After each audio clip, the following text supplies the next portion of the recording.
റഷ്യ-യുക്രൈൻ യുദ്ധം അതിന്റെ 4-ാം വർഷത്തിലേക്ക് കടക്കുമ്പോൾ സൈനികപരമായ സംഘർഷങ്ങൾക്കപ്പുറം തന്ത്രപരമായ പോരാട്ടങ്ങളും നിയമപരമായ വാദപ്രതിവാദങ്ങളും കൂടുതൽ സങ്കീർണമായിക്കൊണ്ടിരിക്കുകയാണ്. സമീപകാലത്ത് യുക്രൈൻ പ്രസിഡന്റ് സെലൻസ്കി റഷ്യൻ ഭരണകൂടത്തിൽ മാറ്റം വരുത്താൻ അന്താരാഷ്ട്ര സമൂഹത്തോട് ആഹ്വാനം ചെയ്തതിന് പിന്നാലെ സെലൻസ്കിയുടെ പ്രസിഡന്റ് പദവിയുടെ ഭരണഘടനാപരമായ സാധുത ചോദ്യം ചെയ്ത് റഷ്യൻ പ്രസിഡന്റ് പുടിനും രംഗത്തെത്തിയത് ഈ തർക്കത്തിന് പുതിയൊരു മാനം നൽകി. ഈ നീക്കം യുദ്ധത്തിന്റെ രാഷ്ട്രീയ പ്രത്യാഘാതങ്ങളെയും ഭാവി സമാധാന ചർച്ചകളുടെ ഗതിയെയും സാരമായി സ്വാധീനിക്കാനുള്ള സാധ്യതയുമുണ്ട്. റഷ്യൻ സർക്കാരിനെ അട്ടിമറിക്കാൻ യുക്രൈന്റെ അന്താരാഷ്ട്ര പിന്തുണക്കാരോട് സെലൻസ്കി ആഹ്വാനം ചെയ്തതിനോടുള്ള പുടിന്റെ പ്രതികരണം വളരെ വ്യക്തമായിരുന്നു. പുടിൻ ഊന്നി പറഞ്ഞത് റഷ്യൻ ഫെഡറേഷന്റെ ഭരണഘടനയെ അടിസ്ഥാനമാക്കിയാണ് തങ്ങളുടെ രാഷ്ട്രീയ ഭരണം സ്ഥാപിച്ചിട്ടുള്ളതെന്നും എല്ലാ നിയമങ്ങളും പൂർണ്ണമായും പാലിച്ചാണ് സർക്കാർ രൂപീകരിച്ചിട്ടുള്ളതെന്നുമാണ്.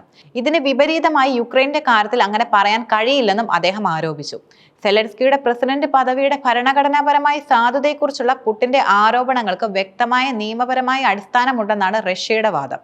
2019 സെലൻസ്കി യുക്രൈൻ പ്രസിഡന്റായി തിരഞ്ഞെടുക്കപ്പെട്ടെങ്കിലും അദ്ദേഹത്തിന്റെ സാധാരണ 5 വർഷ കാലാവധി 2024 മെയ് മാസത്തിൽ അവസാനിച്ചു. യുക്രൈനിൽ സൈനിക നിയമം നിലവിലുള്ളതിനാൽ തിരഞ്ഞെടുപ്പ് നടത്തുന്നത് നിർത്തിവെക്കുന്ന സൈനിക നിയമവ്യവസ്ഥകൾ ചൂണ്ടിക്കാട്ടിയാണ് സെലൻസ്കി കാലാവധി കഴിഞ്ഞിട്ടും അധികാരത്തിൽ തുടരുന്നത്. എന്നാൽ യുക്രൈനിയൻ ഭരണഘടന അനുസരിച്ച് ഒരു പിൻഗാമിയെ തിരഞ്ഞെടുത്തില്ലെങ്കിൽ പ്രസിഡന്റിന്റെ അധികാരം പാർലമെന്റ് സ്പീക്കർക്ക് കൈമാറണമെന്ന് പുടിൻ നേരത്തെയും ചൂണ്ടിക്കാട്ടിയിരുന്നു. ഈ ഭരണഘടനാപരമായ വ്യവസ്ഥയുടെ ലംഘനമാണ് സെലൻസ്കിയുടെ നിലവിലെ എന്നാണ് റഷ്യയുടെ പ്രധാന ആരോപണം. പുടിന്റെ ഈ നീക്കം യുക്രൈൻ ഭരണകൂടത്തെ നിയമപരമായി ദുർബലപ്പെടുത്താനും സെലൻസ്കിയുടെ നേതൃത്വത്തെ അന്താരാഷ്ട്ര തലത്തിൽ ചോദ്യം ചെയ്യാനുമുള്ള ഒരു തന്ത്രപരമായ നീക്കമാണ്. ഇത് യുക്രൈനിലെ ആഭ്യന്തര രാഷ്ട്രീയത്തിൽ അസ്ഥിരത സൃഷ്ടിക്കാനും അതുപോലെ സമാധാന ചർച്ചകളിൽ യുക്രൈൻ നേതൃത്വത്തിന്റെ വിശ്വസ്തതയെ ചോദ്യം ചെയ്യാനുമുള്ള റഷ്യയുടെ ശ്രമമായി കാണാവുന്നതാണ്.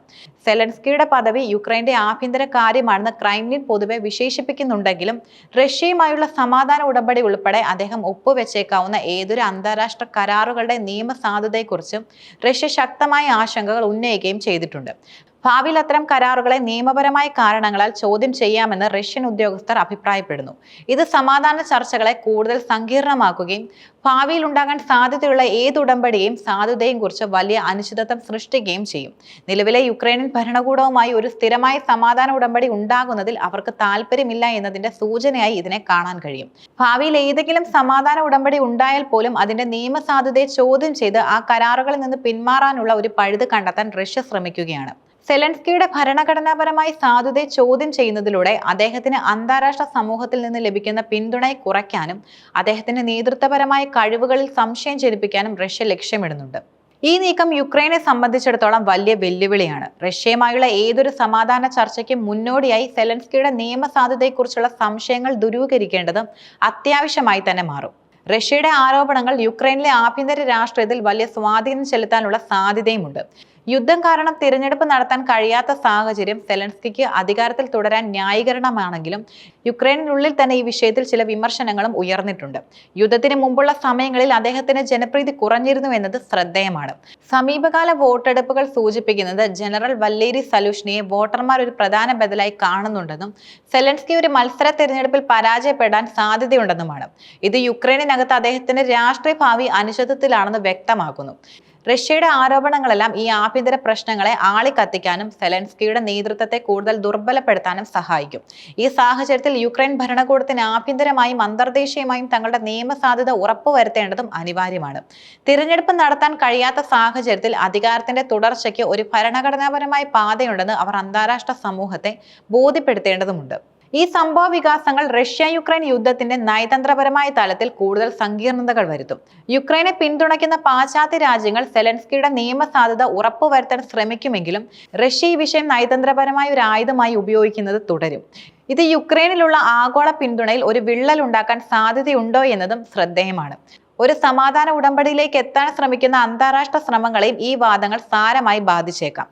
ഒരു കരാറിൽ ഒപ്പുവെച്ചാൽ പോലും അതിന്റെ നിയമസാധുതയെക്കുറിച്ച് ഭാവിയിൽ ചോദ്യങ്ങൾ ഉയർന്നു വന്നേക്കാം എന്ന റഷ്യയുടെ നിലപാട് ചർച്ചകൾക്ക് തടസ്സമുണ്ടാക്കും. വിശ്വസ്തതയില്ലാത്ത ഒരു പങ്കാളിയുമായി ഉടമ്പടിയിൽ ഏർപ്പെടാൻ റഷ്യ തയ്യാറായേക്കില്ല. റഷ്യൻ ഭരണകൂടത്തിൽ മാറ്റം വരുത്താനുള്ള സെലൻസ്കിയുടെ ആഹ്വാനം റഷ്യയുടെ ആഭ്യന്തര കാര്യങ്ങളിലുള്ള നേരിട്ടുള്ള ഇടപെടലായിട്ടാണ് റഷ്യ കാണുന്നത്. ഇത് സംഘർഷം കൂടുതൽ രൂക്ഷമാക്കാനും സൈനിക നടപടികളിൽ നിന്ന് പിന്നോട്ട് മാറാൻ റഷ്യയെ പ്രേരിപ്പിക്കാനും സാധ്യതയുണ്ട്. യുക്രൈനിലെ നിലവിലെ നേതൃത്വത്തെ മാറ്റുക എന്നതും റഷ്യയുടെ ലക്ഷ്യങ്ങളിലൊന്നായി ഇത് ചൂണ്ടിക്കാണിക്കും. ആരംഭിക്കുന്നു. അന്താരാഷ്ട്ര നിയമങ്ങളെക്കുറിച്ചും ഒരു രാജ്യത്തിന്റെ ഭരണഘടനാപരമായ തുടർച്ചയെക്കുറിച്ചുമുള്ള സംവാദങ്ങൾക്ക് ഈ വിഷയങ്ങൾ വഴിയൊരുക്കും. യുദ്ധ സാഹചര്യങ്ങളിൽ തിരഞ്ഞെടുപ്പ് നടത്താൻ കഴിയാത്തപ്പോൾ ഒരു ഭരണാധികാരിക്ക് എത്രത്തോളം അധികാരത്തിൽ തുടരാമെന്നതിന് വ്യക്തമായ അന്താരാഷ്ട്ര നിയമങ്ങൾ ഇല്ല എന്നത് ഈ വിഷയത്തെ കൂടുതൽ സങ്കീർണമാക്കുന്നതാണ്.